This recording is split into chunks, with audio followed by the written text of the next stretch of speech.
I've been attached with the feeling of now waking up with you by my side.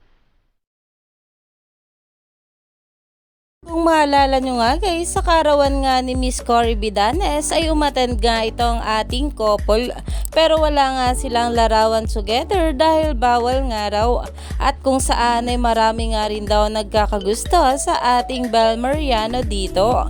Pero dahil nga rin siyan guys, ngayon ay talagang pinag-uusapan na sa social media ang pinost ni Direk Ruel sa kanyang social media account, na kung saan ay meron nga raw silang get together ng Can't Buy Me Love cast, na kung saan ay makikita nga rito itong ating couple, at finally nga ay nagkaroon na sila ng larawan together. At sobrang thankful nga rito ng ating mga bula na talaga namang kiss-spotted nga itong ating couple na talagang magkasama nga sa nasabing event.